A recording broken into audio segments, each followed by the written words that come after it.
to a video tutorial on arguments. Today, the first half of the lesson, we're going to look at structure of arguments. In the second half, we're going to start looking at what makes a good or bad argument. So, take notes. We're going to have three keywords today: proposition, premise, and conclusion. But before we dive into that, let me clarify something. When I use the word argument, what I don't mean is two people falling out, two people getting emotional and shouting at each other. What we are looking at today is the presentation of an idea. So when somebody puts forward a claim and gives reasons for believing that claim is true, that is what I mean by the word argument, and that's what we're studying today. Let's look at our keywords then. The first is proposition. Now, proposition is a very important and common word in philosophy, but to newcomers, it can be kind of intimidating, but it's got a simple meaning. So proposition is a claim or a statement about something. So something that could be true or false. And that's all it is. So for example, the proposition God exists, or the proposition eating meat is wrong, or the proposition Jim is a human. All of these are statements or claims about something that can be true or false. Now, that's what a proposition is, and once we've got two or more of these, then we can construct an argument, because propositions are the building blocks of arguments. This is where our next two keywords come in. Because when you put a proposition into an argument, it becomes one of two things. It either becomes a premise or it becomes a conclusion. How do we tell the difference? Well, a premise is a proposition that does the supporting work in an argument. A premise supports another proposition, the conclusion. And the conclusion, that is the proposition in an argument that's being supported by other propositions, the premises. So the premises of an argument support the conclusion, and the conclusion of the argument is supported by the premises. Now, we can apply these keywords to an argument we've seen already. So let's just bring back argument 2 from the introduction.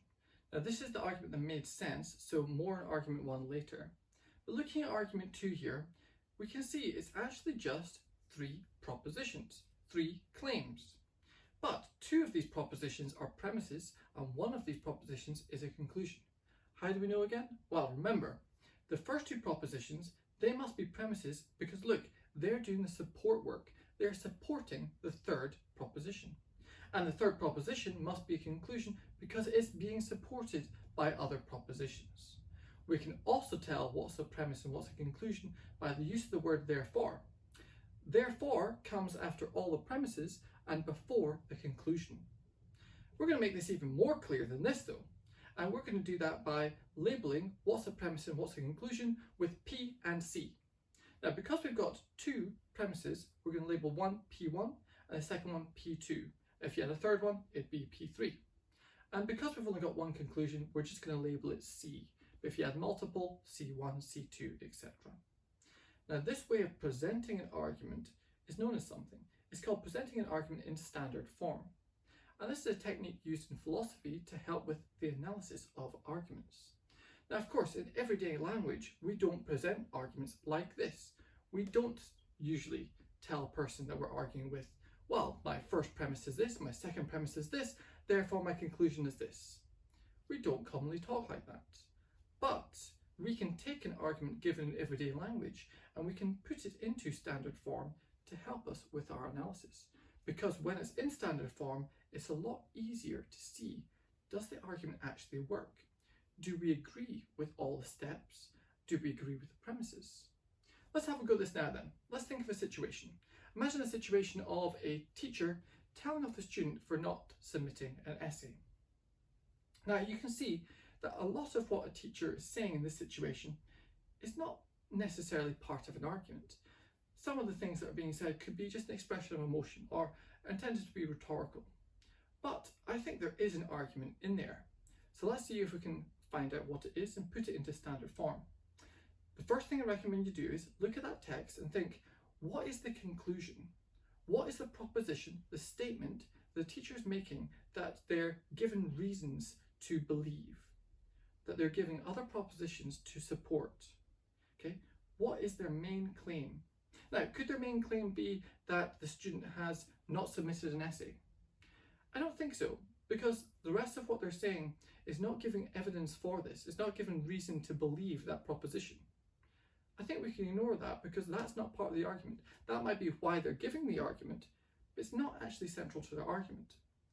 Their conclusion seems to be something like, you need to practice writing essays. Okay, let's say that's their conclusion. If their conclusion is, you must practice writing essays, what is their premises? What are their premises? What other propositions are in here which supports that as a conclusion? Well, it might be something like this. Now notice premise 1 and 2 here. I've had to slightly alter some of the language to make sure that it fits nice and cleanly into standard form. But I've been very careful to accurately represent the original argument, and I've tried to keep it as similar as I can. Okay, but you can change it slightly in order for it to make sense, because usually in everyday language we don't present our ideas as clearly as we would if we're just writing them down in standard form argument. Okay, so we've had to go here at trying to get an argument from everyday language into kind of a standard form, premise, conclusion. You can have a go at that yourself. So we're going to do some tasks now. Task 1 is going to just verify that you understand the keywords for today. Task 2, you're going to be identifying premises and conclusions. So over to you.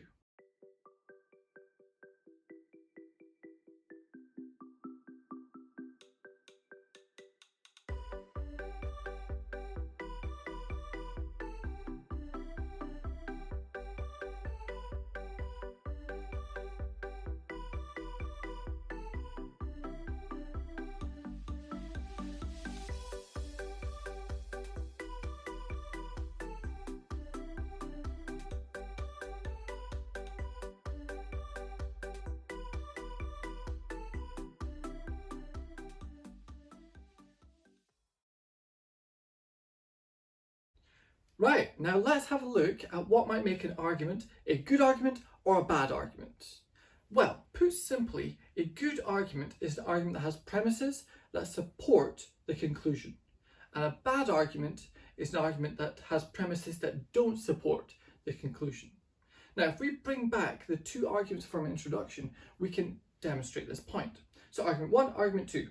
And in fact, let's just signify what are premises and what are conclusions. So premises, conclusions. Okay, now we can analyse them properly. Let's look at argument 2. Argument 2 made sense. Well, why might it be considered a good argument? Well, the premises, premise 1 and 2, they both support the final proposition, the conclusion. What I mean by support is, if premise 1 and premise 2 are true, then this gives us a reason to believe the conclusion is true. In fact, in this particular argument, if the premises are true, the conclusion is necessarily true because it's a deductive argument. We're not looking at deductive and inductive in this video, that's going to be for a future one, but for just now, it's going to be enough for us to say that if the premises are true, that gives us a reason to consider the conclusion true, regardless of the type of argument. Now, look on the other hand at argument 1. If we look at the premises are not supporting the conclusion. The two premises are propositions about Jim. They make a claim about Jim, who presumably is an individual person. And then the conclusion is about all human beings. Now, in the intro, if you identified this argument as not making sense, well done by the way, it might have been because you saw that kind of jump. When you read it, you're like, this doesn't follow. Talking about Jim and then all of a sudden talking about all human beings. That doesn't make sense. That argument's not a good argument. And you'd be right. Because these two premises, even if they were true, they would not give us a reason to believe that the conclusion was true. So it's a bad argument. So there we go. A good argument is an argument that has premises that support a conclusion. Bad argument is an argument that has premises that don't support the conclusion. Now, is that it though? Is that all we need to think about in terms of what makes an argument good or bad? Well, consider this argument here.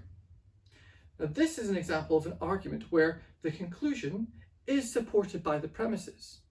Okay? If we believe premise 1 and premise 2, then the conclusion we have reason to believe is also true. But this is surely not a good argument. This argument is nonsense.